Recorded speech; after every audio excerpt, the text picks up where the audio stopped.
我们现在看到的呢，就是所有内容物的展示了。武器呢，我已经全部收纳在了上面。这款通天晓的设定呢，我再次给大家说一下。它在 IDW 漫画里面呢，通天晓到了漫画的中后期啊，它基本上都是一个马甲形态作为展示。整个的身体呢，其实都是一个可操纵的机甲，它必须由这种负重异能者所操纵。而我们的负重异能者呢，都叫做 Minibus Ambers， 虽然个头比较小，但是呢，也必须由它这种负重者异能者的这种能力呢，才能操纵通天晓的战甲。大家有兴趣的话，自行去观看一下 IDW 的漫画。然后这个安普斯的武器的收纳的话呢，它一把小小的加特林枪是通过武器它手下方的这个装置呢进行到操作。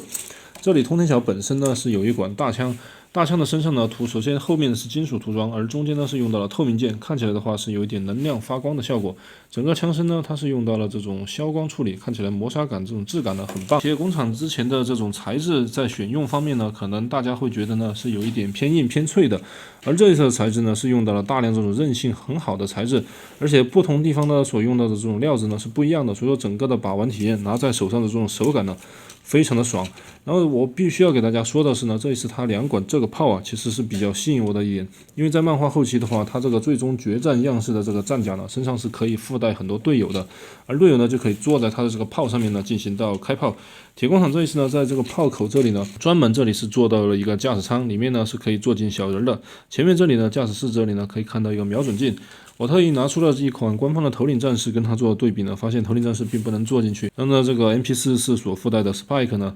也是不能做进去。可能由于它是一个小比例玩具啊，所以说就只有小比例的东西呢可以给它做进去了。通过配件之间的安插呢，可以将这把大枪呢变到它所谓的能量战斧形态。这个能量战斧形态呢，真的是非常的有特点的。这里记得把它收回去，把这里抬起来之后呢，我们可以看到这里呢就可以用通天晓来握它了啊！刚刚我果然还是做反了，通天晓就可以通过他手上的这种关节呢，把这柄能量战斧呢捏在手里，看着真的很帅啊！我就很喜欢这个造型了。头雕，整个头雕呢刻画给我的感觉呢很帅。眼部呢是用到了透明件，表情的话是比较凝重的一个表情。然后肩膀的这一块呢，它两边呢是可以向内伸的。有朋友可能会好奇，里面这个零件向内伸的话，因为它整个这里呢，它是连在一片嘛，它其实这里的受力点呢是中间的这样一个黑色连接件。整款玩具呢，击打能力、耐操能力呢是很强的，所以说这个材质是很放心的，并且在涂装方面呢，身上可以看到各种各样的这种涂装小点呢，有点像水贴的这种感觉。肩胛的部分的话，它本来是可动也比较好，多方面呢都可以进行到旋转。这种小细节的涂装呢也有做出来，而且呢中间是用到中空的透明件，若隐若现的细节呢，看起来我觉得真的还挺喜欢的。肩膀呢它上抬的幅度很高，这里呢是专门有一个让位的装置，你也可以这样更加的让位，包括下方还有一段可动，所以说它这个可动的话呢，在机甲状态下是属于超可动的，包括这一段呢它也是这样双段，很多关节啊都给我们这样考虑到了，然后外摆内收呢自然没问题。手指呢是全五指可动，并且呢每一根手指上面呢都用轴打上了这种可动的关节，这样拳头的这个力量感呢很足。在手臂的外侧这里呢，我们翻开的手炮啊可以看到它这里啊手腕这里呢附带了一段额外可以向内动的这样一个关节，这个关节的话对人形态下摆放的时候摆造型啊真的是很顶用。并且这里它也是为了还原漫画里面的一个桥段呢，这里特意加出了手炮，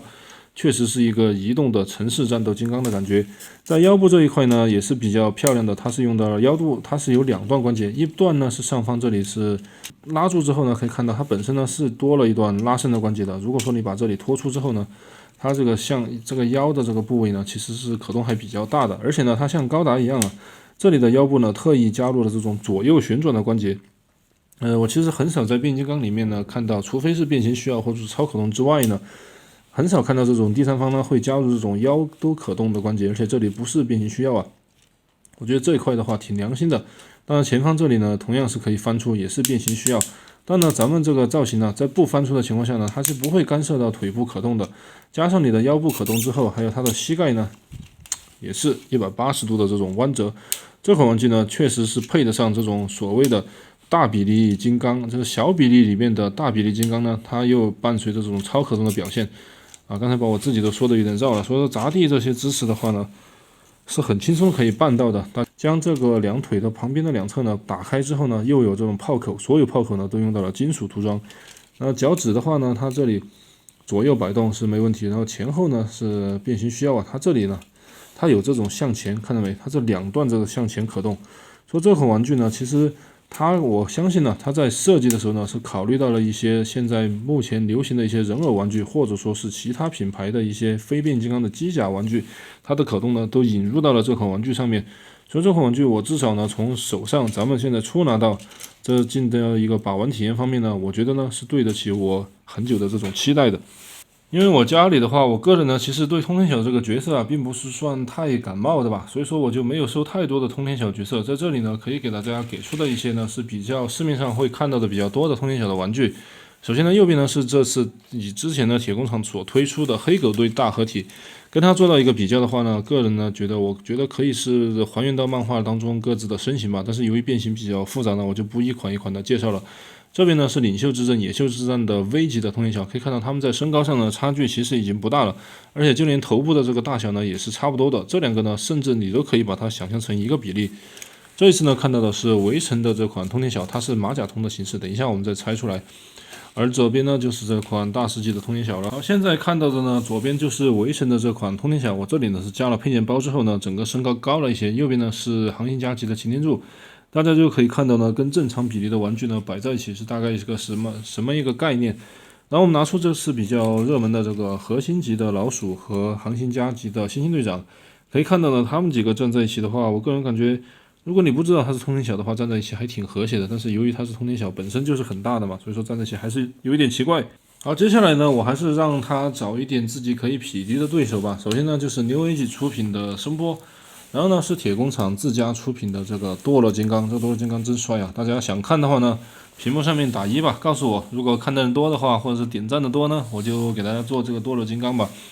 它的这个大小比例呢，看起来的话就回到了自己比较熟悉的领域了。堕落金刚的大小呢，正好跟它自家的威震天呢是在一个高度上的。我个人感觉的话，这几个东西站在一起的话，真的就比较的配了。其实这种大小比例的环节的话呢，是个人我比较看重的。我在看别人做评测的时候呢，我就很渴望呢，大家会有一个比较完整的比例展示。因为我个人呢是比较有强迫症的一个相当于是收集玩家吧。如果说一个系列的玩具我没有让它成到比例的话呢，我会非常的难受。这也是我就是很喜欢摆各种比例的原因，并不是想炫耀自己的玩具有多少，这里都是一个合理范围内的，希望大家理解。然后呢，我就是最后要给大家提的呢，就说这款通天晓呢，跟我们看到的合体战争版本，我这里是美版的这款通天晓呢，其实他们是同一个角色，都同样的是套马甲的情况。一方面是自己的这个战甲呢，它比起它本身战甲的造型不一样，这个是日常通天晓，这个是最终决战样式通天晓。本身战甲它自己呢，在造型、涂装、可动方面呢，真的是做到了很大的这种进步。然后呢，就是说它本身的这个 Ampersand 呢，附带的这个 Miniverse Ampersand 呢，也比当年官方的这个版本呢，是要给人完成度很高的。当然呢，这个版本其实它的价格呢，他们两个的这个目标群体和价格群体其实是不一样的。所以说你单纯的来比较谁好谁坏，抛去价格的话呢，我个人觉得不是很公平。但是我们实际上来看，得到的效果来说的话呢，这次铁工厂的这个 Ampersand 这一块呢，真的是优秀了很多的。官方的这个版本的话呢，它的这个人形态啊，没有什么太多的可动，变形形态呢也是比较简单。这里顺便给大家展示了吧，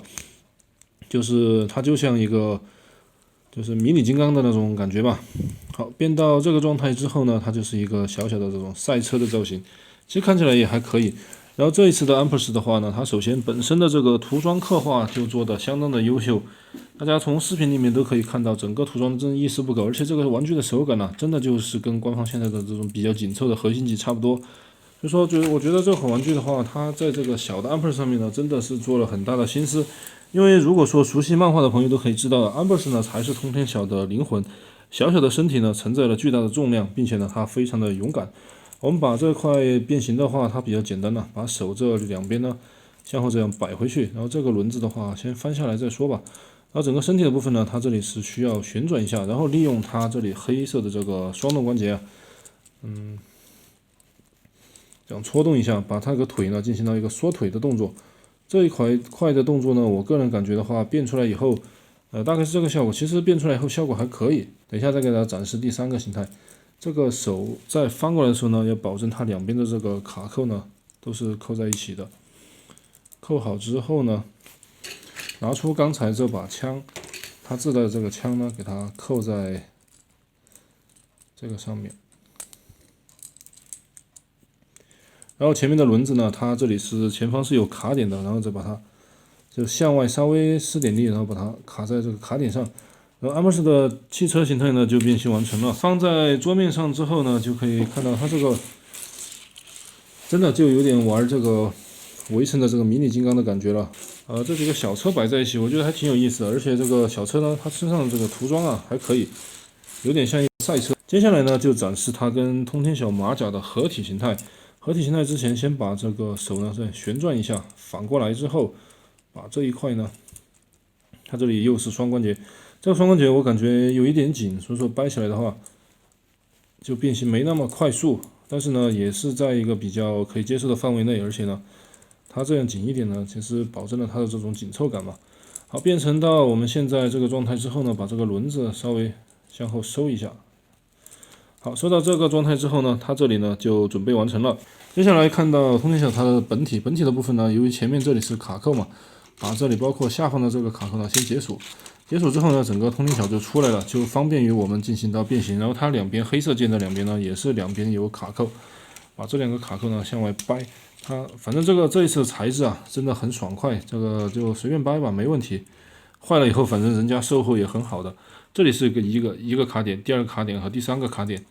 因为上次铁工厂啊看到我拍的那个视频之后呢，他就自己来私聊我，他说你这个关节怎么松了？我说松了就松了呗，玩多了就松了。然后他就后面就突然就发了一个，就找我要了地址啊，给我发了个快递，直接把这个补件补上来了。所以他这个售后很好，大家把玩的时候呢可以暴力把玩了。但是也大家还是心疼一下自己的玩具吧。但这款玩具我觉得暴力把玩没什么问题。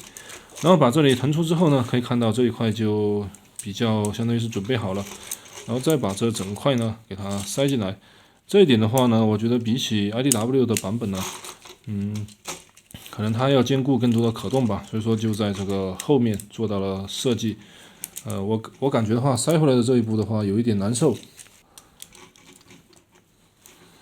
但是我觉得在纸上只要合好之后呢，合的这个过程并不是很难啊，可能是镜头前面展示吧。只要合好之后的效果好，我觉得这些都是可以被接受的，没什么太大的问题。把这里呢要给它这样卡进去。好，嘟的一声卡上之后呢，前方的这里呢也要给它对上号，对上号之后把这里的卡扣呢给它卡好。好，这里呢才是通天晓的完全体。不知道是心理作用还是怎么样啊，反正装上这个安珀斯之后呢，手中的这个通天晓呢，感觉更加的沉了，比较沉甸甸的。好了，在人形状态下呢，我相信呢，给大家已经做到一个比较充分的展示了。不知道大家还有什么疑问没有？接下来呢，我们将这款通天晓呢变形到它的汽车形态。首先呢，将整个的背包呢，通过后面刚刚已经看到的直接解锁。解锁之后比较可惜的是呢，这个安博士呢，它并不能进行立体变形，所以说呢，我们要将它给掏出来。掏的时候呢，就反正刚刚是怎么把它塞进去的呢？这个时候就怎么把它再掏出来。这里呢，就是因为这个轮子的收纳问题呢，可能是我刚刚没有收纳好，导致呢它看起来没那么流畅。然后把安博士呢整个给它，直接向外抠。它这里是多重锁扣嘛，抠出来之后的话呢，它这一块呢，它是这样一个插槽。当然大家不要觉得这里是插拔变形了，人家就是一体的。然后把通天晓的这个头呢，直接这样靠在我们现在看到的现在这样一个角度，这时候把两边的这个盖板呢收进去，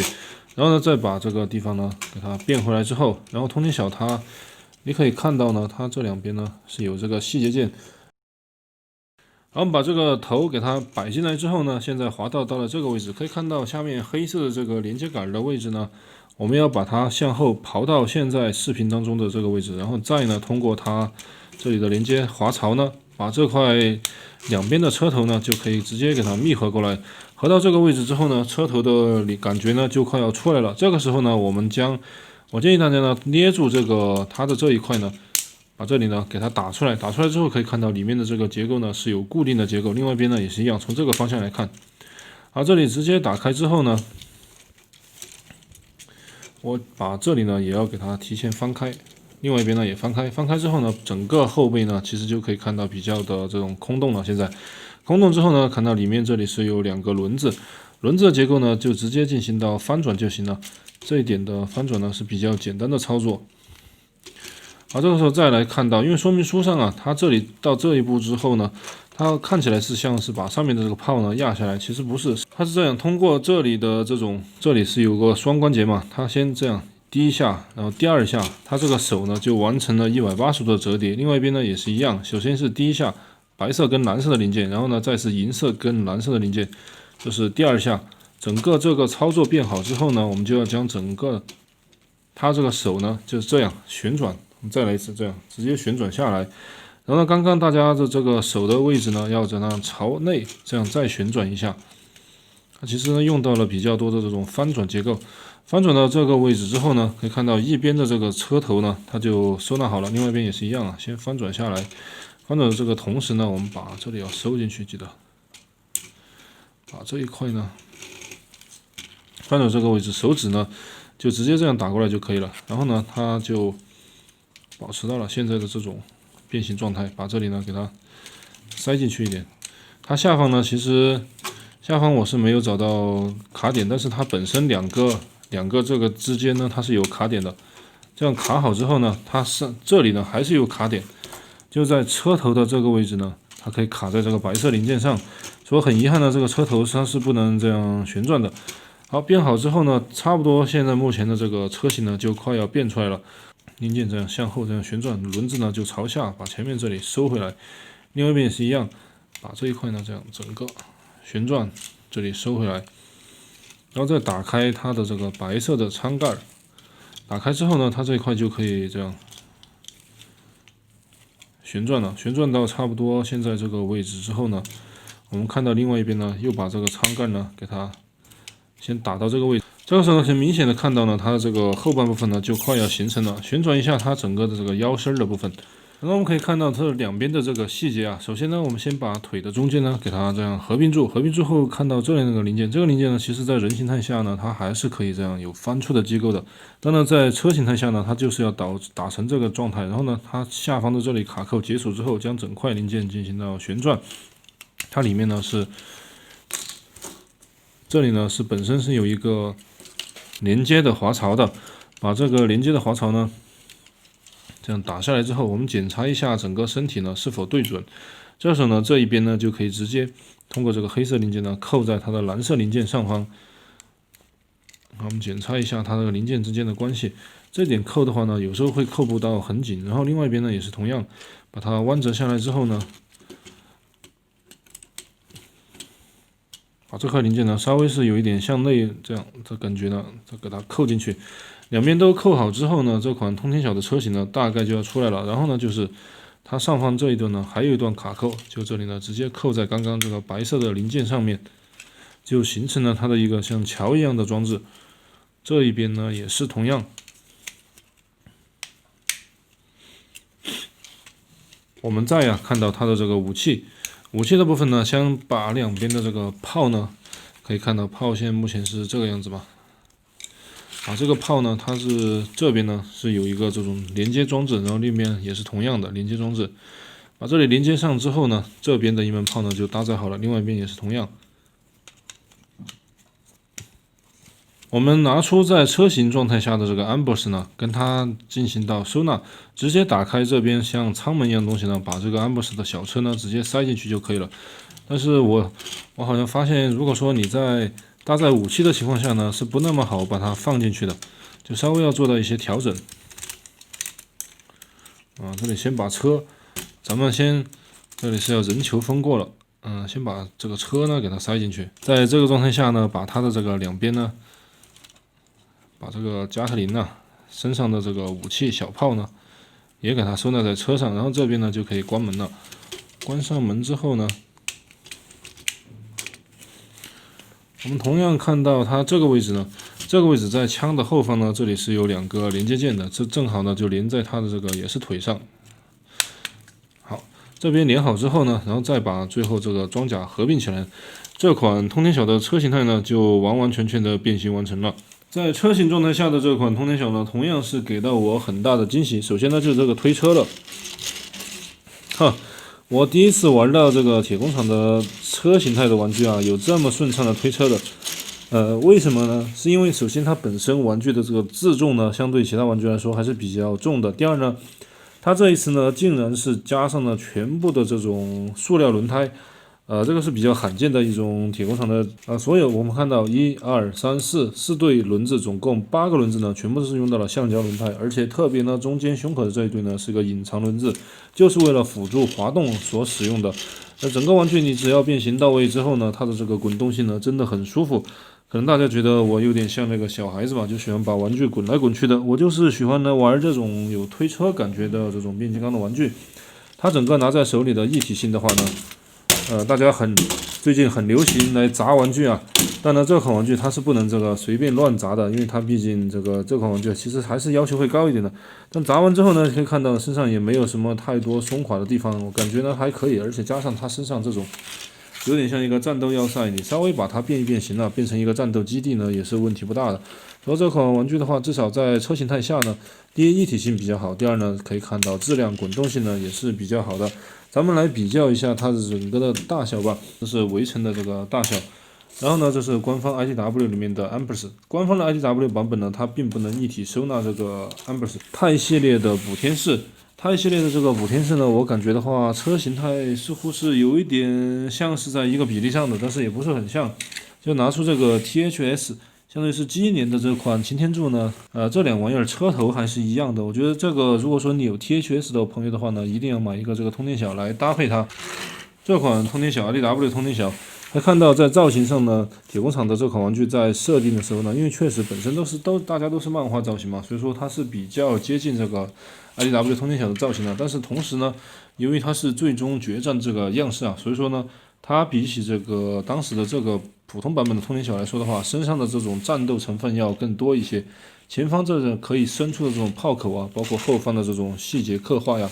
还有背后的这种有点像导弹舱的设计啊，包括身上的这门巨型的重炮呢，都可以看出呢，这款通天晓呢确实是一个战斗力很高的通天晓。其实呢，这款玩具呢，我这基本上已经介绍呢，已经进入到了尾声了。就说这是铁工厂呢，其实最近来说，它是筹备了很久的一款玩具。好，到时候呢，这款玩具它真正出来的时候呢，我发现呢，这款玩具确实是集中了铁工厂最近它很多进步上的一大优点。第一呢，就是通过它不断的这种尝试啊，终于把材质呢做到了这种很放心把玩、非常舒服，就随便可以扭啊、可以砸的这种材质。第二呢，就整个玩具呢涂装上呢，依然是涂装本身就是它的一个优势，它延续了这种优势，并且呢引入了更多的这种透明件。在小机关的设计方面呢，也是尽量做到了这种尽善尽美，可以加入细节，可以加入这种可动，就是可以说加入更多机关的地方呢，铁工厂呢都是加入了更多的机关造型呢来进行到刻画，更大程度上呢是满足到了我们各位呢就喜欢把玩的朋友呢，在把玩这款玩具呢，对于一款通天晓玩具的很多的幻想，它这款玩具呢都做到了。唯一的让人觉得下单时候的一个比较犹豫的地方呢，就是说很多朋友他平时是不玩小比例的，跟我差不多吧，我玩小比例玩的很少。但是呢，我觉得这款玩具通过我的这些大小比较啊，它不管是人形还是车型，包括你为了这个小小的这个 Amperse 来凑这个正常的 IDW 比例呢，我觉得都是很可以的。它跟传统意义上的小比例玩具呢，确实不太像，它整个呢更像是一个极乐铁工厂相当于大成的一个作品吧。大家可能看我在这里呢说的比较的香啊。就会保持这种怀疑的态度。但是呢，我相信呢，最近呢，越来越多的这种评测视频，或者说更多的小伙伴拿到手之后呢，就可以体会到我的这种感觉了。我们就从它的这个整个材质、把玩体验上面，包括整个的这个舒适程度、可动程度上面，我们就可以看到呢，加入了很多的良心。所以可以看到这个厂家在这一方面呢，真的是比较的有追求的。我整个玩下来的话，这个塑料的这种感觉啊。真的是感觉提升了不少的档次，所以说也更加让我比较期待它后续的产品。当然了，铁工厂在我心目中呢，一直是比较像一个饼厂啊，每年一到了展会呢，就放很大一堆这种10几20张图啊，最后呢一年可能吐出来几个，这可能是跟它的这个生产规模有关吧。这个东西只能慢慢期待了。我告诉大家呢，就是订东西啊，不管你订哪家东西都不要订得太早。像这种时候的话，快要上市的时候呢，你赶紧去搞一个的，我觉得也不亏吧，也不要订得太早太夸张了。说这个玩具的话呢，这就看自己的一个喜好吧。我觉得呢，它最适合的人群呢，还是就是说 IDW 漫画线，或者说铁工厂一直追铁工厂追小比例的这个朋友的话，这款是必入的。如果说你玩的是正常比例，甚至是大比例的话呢，这一款玩具呢，可能更多的是跟比较大的金刚呢，或者说是迷你金刚或者传奇金刚做到搭配比较好。而它里面附带这个 Amperse 呢，却能够在跟这种正常漫画线比例的玩具呢进行了搭配，所以说这两只呢都有它这个各自的作用。这就是我对这款玩具的所有的看法了。感谢大家的观看，我们下期视频再见，拜拜。